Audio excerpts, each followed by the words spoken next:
ನಿಮಗೆ 35 ವರ್ಷ ಆದ್ಮೇಲೆ ಸಡನ್ ಆಗಿ ವೆಯ್ಟ್ ಜಾಸ್ತಿ ಆಗ್ತಾ ಇದೆ ಅನ್ನಿಸ್ತಾ ಇದೆಯಾ? ಎಸ್ಪೆಷಲಿ ಹೊಟ್ಟೆ ಭಾಗದಲ್ಲಿ ಫ್ಯಾಟ್ ಅಕ್ಯುಮುಲೇಟ್ ಆಗ್ತಾ ಇದೆ ಅಂತ ಅನ್ನಿಸ್ತಾ ಇದೆಯಾ? ಮುಂಚೆ ಎಲ್ಲ ಡಯೆಟ್ ಎಕ್ಸಸೈಸ್ ಮಾಡಿದ್ರೆ ಈಸಿಯಾಗಿ ವೆಯ್ಟ್ ಲಾಸ್ ಆಗ್ಬಿಡ್ತಿತ್ತು, ಆದರೆ ಈಗ ಆಗ್ತಿಲ್ವಲ್ಲ ಅಂತ ಅನ್ಕೋತಿದ್ದೀರಾ? ಇದು ನಿಮ್ಮ ಡಯೆಟ್ ಅಥವಾ ಎಕ್ಸಸೈಸ್ ಪ್ರಾಬ್ಲಮ್ ಅಲ್ಲ, ಪೆರಿಮೆನೋಪಾಸ್ನ ಹಾರ್ಮೋನ್ ಚೇಂಜಸ್ ಆಗಿರಬಹುದು.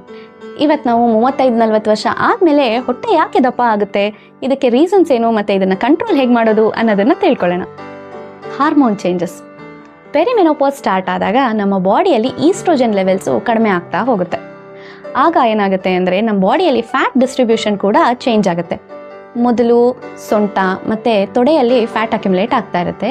ಈಗ ಅದು ಚೇಂಜ್ ಆಗಿ ಮೇನ್ಲಿ ಹೊಟ್ಟೆ ಭಾಗದಲ್ಲಿ ಅಕ್ಯುಮುಲೇಟ್ ಆಗೋಕ್ಕೆ ಶುರು ಆಗುತ್ತೆ. ಮೆಟಬಾಲಿಸಮ್ ಸ್ಲೋ ಆಗೋದು. 40 ವರ್ಷ ದಾಟಿದ ಮೇಲೆ ನಮ್ಮ ಬಾಡಿಯಲ್ಲಿರೋ ಮೆಟಬಾಲಿಸಮ್ಸು ಸ್ಲೋ ಆಗ್ತಾ ಹೋಗುತ್ತೆ. ಅಂದರೆ ನಮ್ಮ ಬಾಡಿ ಕ್ಯಾಲರೀಸ್ನ ಬರ್ನ್ ಮಾಡೋ ಸ್ಪೀಡು ಕಡಿಮೆ ಆಗ್ತಾ ಇದೆ ಅಂತ ಅರ್ಥ. ಮುಂಚೆ ನೀವು ಎಷ್ಟು ಆಹಾರ ಸೇವಿಸ್ತಾ ಇದ್ರು ಅದು ಈಸಿಯಾಗಿ ಬರ್ನ್ ಆಗಿಬಿಡ್ತಾ ಇತ್ತು, ಆದರೆ ಇವಾಗ ಅದೇ ಆಹಾರ ಈಸಿಯಾಗಿ ಬರ್ನ್ ಆಗಲ್ಲ, ಸ್ಲೋ ಆಗುತ್ತೆ. ಸೊ ಅದು ಫ್ಯಾಟ್ ಆಗಿ ಅಕ್ಯುಮುಲೇಟ್ ಆಗ್ತಾ ಹೋಗುತ್ತೆ. ಮಸಲ್ ಮಾಸ್ ಕಡಿಮೆ ಆಗೋದು. ಏಜ್ ಆಗ್ತಾ ಇದ್ದಂಗೆ ನಮ್ಮ ಬಾಡಿಯಲ್ಲಿ ಮಸಲ್ ಮಾಸ್ ಕಡಿಮೆ ಆಗ್ತಾ ಹೋಗುತ್ತೆ. ಮಸಲ್ಸು ಕ್ಯಾಲರೀಸ್ನ ಬರ್ನ್ ಮಾಡೋದಕ್ಕೆ ಹೆಲ್ಪ್ ಮಾಡುತ್ತೆ. ಸೊ ಮಸಲ್ ಮಾಸ್ ಕಡಿಮೆ ಆಗ್ತಾ ಇದ್ದಂಗೆ ಕ್ಯಾಲರೀಸ್ ಬರ್ನ್ ಆಗೋದು ಕಡಿಮೆ ಆಗ್ತಾ ಹೋಗುತ್ತೆ ಮತ್ತು ಫ್ಯಾಟ್ ಅಕ್ಯುಮುಲೇಷನ್ ರೇಟ್ ಹೆಚ್ಚಾಗ್ತಾ ಹೋಗುತ್ತೆ. ಸೊ ನೀವು ವೆಯ್ಟ್ ಜಾಸ್ತಿ ಆಗ್ತೀರ. ನಿದ್ರೆಯ ಸಮಸ್ಯೆ. ಪೆರಿಮೆನೋಪಾಸ್ ಟೈಮಲ್ಲಿ ಮಹಿಳೆಯರಿಗೆ ಸ್ಲೀಪ್ ಡಿಸ್ಟರ್ಬೆನ್ಸ್ ಇರುತ್ತೆ, ಆದ್ದರಿಂದ ನಿದ್ರೆ ಕರೆಕ್ಟ್ ಟೈಮ್ಗೆ ಬರ್ತಾ ಇರೋದಿಲ್ಲ. ಆವಾಗ ಏನಾಗುತ್ತೆ ಅಂದರೆ ಅಪೆಟೈಟ್ ಹಾರ್ಮೋನ್ಸು ಏರ್ಪೇರ್ ಆಗುತ್ತೆ, ಆದ್ದರಿಂದ ಮಿಡ್ ನೈಟ್ ಕ್ರೇವಿಂಗ್ಸ್ ಎಲ್ಲ ಹೆಚ್ಚಾಗ್ತಾ ಇರುತ್ತೆ, ಅದರಿಂದ ವೆಯ್ಟ್ ಗೇನ್ ಕೂಡ ಆಗುತ್ತೆ. ಸ್ಟ್ರೆಸ್ ಮತ್ತು ಕಾರ್ಟಿಸೋಲ್.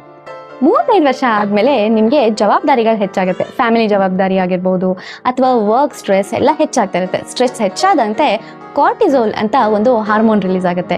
ಇದರಿಂದ ನಿಮಗೆ ಬೆಲ್ಲಿ ಫ್ಯಾಟು ಹೆಚ್ಚಾಗ್ತಾ ಇರುತ್ತೆ. ಸೊ ಇದನ್ನು ಕಂಟ್ರೋಲ್ ಮಾಡೋದು ಹೇಗೆ? ಇದನ್ನು ಕಂಟ್ರೋಲ್ ಮಾಡೋದಕ್ಕೆ ನೀವು ಕೆಲವೊಂದು ಸ್ಮಾಲ್ ಲೈಫ್ ಸ್ಟೈಲ್ ಚೇಂಜಸನ್ನು ಮಾಡಿಕೊಂಡ್ರೆ ಸಾಕು. First, regular exercises. ರೆಗ್ಯುಲರ್ ಆಗಿ ನೀವು ಎಕ್ಸಸೈಸ್ ಮಾಡಬೇಕು. ಬೆಸ್ಟ್ ಅಂದರೆ ವಾಕಿಂಗ್ ಮಾಡ್ಬೋದು, ಜೊತೆಗೆ ಸ್ಟ್ರೆಂತ್ ಟ್ರೈನಿಂಗ್ ಮತ್ತು ಯೋಗ, ಪ್ರಾಣಾಯಾಮ, ಮೆಡಿಟೇಷನ್ ಇವನ್ನೆಲ್ಲ ಆ್ಯಡ್ ಮಾಡಿಕೊಂಡ್ರೆ ನಿಮ್ಮ ಮಸಲ್ ಪವರು ಇಂಪ್ರೂವ್ ಆಗುತ್ತೆ, ಜೊತೆಗೆ ನಿಮಗೆ ಸ್ಟ್ರೆಸ್ ಲೆವೆಲು ಕಡಿಮೆ ಆಗುತ್ತೆ, ವೆಯ್ಟ್ ಲಾಸ್ಗೆ ಹೆಲ್ಪ್ ಕೂಡ ಆಗುತ್ತೆ. Protein rich diet. ನಿಮ್ಮ ಆಹಾರದಲ್ಲಿ ಆದಷ್ಟು ಪ್ರೋಟೀನ್ ಅಂಶವನ್ನು ನೀವು ಅಳವಡಿಸ್ಕೋಬೇಕು. ಪ್ರೋಟೀನ್ಸು ಹಾರ್ಮೋನ್ ಜನ್ರೇಟ್ ಮಾಡೋದಕ್ಕೆ ಮತ್ತು ಮಸಲ್ಸ್ ಜನ್ರೇಟ್ ಮಾಡೋದಕ್ಕೆ ತುಂಬಾ ಇಂಪಾರ್ಟೆಂಟ್ ಆಗಿರುತ್ತೆ. ಆದ್ದರಿಂದ ಪ್ರೋಟೀನ್ ಸೇವಿಸಿದ್ರೆ ನಿಮಗೆ ಮಸಲ್ ಮಾಸ್ ಇಂಪ್ರೂವ್ ಆಗುತ್ತೆ, ಜೊತೆಗೆ ಹಾರ್ಮೋನ್ ಬ್ಯಾಲೆನ್ಸ್ ಮಾಡೋಕ್ಕೂ ಹೆಲ್ಪ್ ಆಗುತ್ತೆ. ನಿದ್ರೆ ಸರಿಯಾಗಿ ಮಾಡೋದು. ಪೆರಿಮೆನೋಪಾಸಲ್ಲಿರೋ ಲೇಡೀಸ್ಗೆ ನಿದ್ರೆ ಅನ್ನೋದು ತುಂಬಾ ಇಂಪಾರ್ಟೆಂಟ್. ನಮ್ಮ ಬಾಡಿಗೆ ಅಟ್ಲೀಸ್ಟ್ 7 to 8 ಅವರ್ಸ್ ನಿದ್ದೆ ಮಾಡೋದು ತುಂಬಾ ಇಂಪಾರ್ಟೆಂಟ್. ಹೆಣ್ಮಕ್ಳಿಗೆ ಇನ್ನೂ ಹೆಚ್ಚಾಗಿ ನಿದ್ದೆ ಮಾಡಿ ಅಂತ ಹೇಳ್ತಾರೆ. ಯಾಕೆ ಅಂದರೆ ನಮ್ಮ ಬಾಡಿ ರೀಜನ್ರೇಟ್ ಆಗುತ್ತೆ ನಿದ್ದೆ ಮಾಡಬೇಕಾದ್ರೆ, ಹಾರ್ಮೋನ್ ಸಹ ರೀಜನ್ರೇಟ್ ಆಗುತ್ತೆ. ಆದ್ದರಿಂದ ನಿದ್ರೆ ಅನ್ನೋದು ತುಂಬಾ ಇಂಪಾರ್ಟೆಂಟ್. Stress management. ಸ್ಟ್ರೆಸ್ಸಿಂದ ಬೆಲಿ ಫ್ಯಾಟ್ ಹೆಚ್ಚಾಗುತ್ತೆ, ಆದ್ದರಿಂದ ನೀವು ಯೋಗ ಆ್ಯಂಡ್ ಮೆಡಿಟೇಷನ್, ಪ್ರಾಣಾಯಾಮ ಇದನ್ನೆಲ್ಲ ಫಾಲೋ ಮಾಡೋದ್ರಿಂದ ನಿಮಗೆ ಸ್ಟ್ರೆಸ್ ಲೆವೆಲ್ಸ್ ಕಡಿಮೆ ಆಗುತ್ತೆ ಆ್ಯಂಡ್ ಬೆಲಿ ಫ್ಯಾಟ್ನ ಈಸಿಯಾಗಿ ರೆಡ್ಯೂಸ್ ಮಾಡ್ಬೋದು. 35-40 ವರ್ಷ ಆದಮೇಲೆ ಬೆಲಿ ಫ್ಯಾಟ್ ಇನ್ಕ್ರೀಸ್ ಆಗೋದು ತುಂಬಾ ಕಾಮನ್, ಬಹಳಷ್ಟು ಮಹಿಳೆಯರಲ್ಲಿ ಆಗುತ್ತೆ. ಆದರೆ ನೀವು ಲೈಫ್ ಸ್ಟೈಲ್ನ ಚೇಂಜಸ್ ಮಾಡಿಕೊಂಡ್ರೆ ಇದನ್ನು ಈಸಿಯಾಗಿ ಕಡಿಮೆ ಮಾಡ್ಕೊಳ್ಬಹುದು.